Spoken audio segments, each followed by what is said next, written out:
Hi friends, ఈ ప్రపంచంలో ఆది కూడా ఆయనే, అంతం కూడా ఆయనే. దేవతలకే దేవుడు, దేవాది దేవుడు శివుడు. కానీ ఎప్పుడైనా మీకు ఈ ప్రశ్న వచ్చిందా? శివుడు ఎలా జన్మించాడు? ఆయన తల్లిదండ్రులు ఎవరు? ఆయన గురువు ఎవరు? లేక ఆయనే గురువా? ఈ ప్రశ్నల వెనుక ఉన్న నిజాలు చాలా ఆశ్చర్యకరమైనవి. ఇప్పుడు ఆ మహారహస్యాలను తెలుసుకుందాం. శివుడి జన్మరహస్యం. స్వయంభూ శివపురాణం ప్రకారం శివుడిని స్వయంభూ అంటారు. అంటే ఆయనను ఎవరూ సృష్టించలేదు, ఆయన స్వయంగా ఉద్భవించాడు. ఆయనకు జననం లేదు, మరణం లేదు. అందుకే శివుడు కాలానికి మరణానికి అతీతుడు. కానీ మరోవైపు విష్ణు పురాణంలో ఒక ఆసక్తికరమైన కథ ఉంది. అందులో విష్ణువు నుదిటి నుండి వచ్చిన దివ్యకాంతి నుంచి శివుడు ఉద్భవించాడని చెప్పబడింది.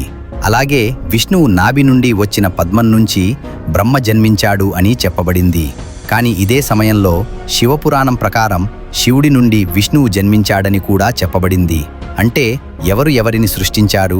ఇది నిజంగా ఒక మహారహస్యం. బ్రహ్మ విష్ణు వివాదం మరియు అనంత జ్యోతి స్తంభం. ఒకసారి బ్రహ్మ మరియు విష్ణు మధ్య నేనే గొప్పవాడిని అనే వివాదం వచ్చింది. అప్పుడే వారి మధ్య ఒక అనంతమైన అగ్నిస్తంభం ప్రత్యక్షమైంది.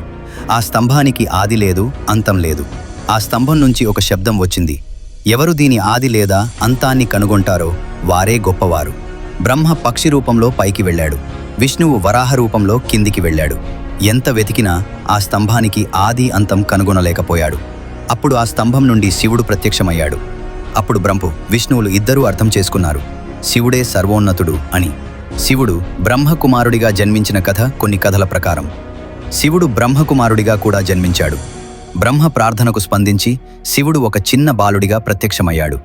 ఆ బాలుడు ఏడుస్తుండగా బ్రహ్మ అతనికి రుద్ర అనే పేరు పెట్టాడు. రుద్ర అంటే ఏడ్చేవాడు. అలా బ్రహ్మ శివుడికి 108 పేర్లు పెట్టాడని పురాణాలు చెబుతున్నాయి. శివుడి తల్లి తండ్రులు ఎవరు? దేవి భాగవత పురాణం ప్రకారం త్రిమూర్తులైన బ్రహ్మ, విష్ణు, శివుల తల్లి దుర్గాదేవి. వారి తండ్రి సదాశివుడు. అంటే సదాశివుడే పరమతత్వం. శివుడు గురువు లేకుండానే ఆది గురువు శివుడు ఎవరితో చదవలేదు. ఆయనకు గురువు లేరు, ఎందుకంటే ఆయనే ఈ ప్రపంచానికి మొదటి గురువు. ఆయనే గురు శిష్య పరంపరను ప్రారంభించాడు. ఆయన మొదటి శిష్యులు సప్త ఋషులు. వారిని ఈరోజు కూడా సప్త ఋషులు అని పిలుస్తారు. చివరి సత్యం. ఈ అన్ని కథలు ఒకే విషయం చెబుతున్నాయి, శివుడు పుట్టలేదు, ఆయన స్వయంగా ఉద్భవించాడు. ఆయనే ఆది, ఆయనే అంతం. ఇప్పుడు మీ అభిప్రాయం ఏమిటి?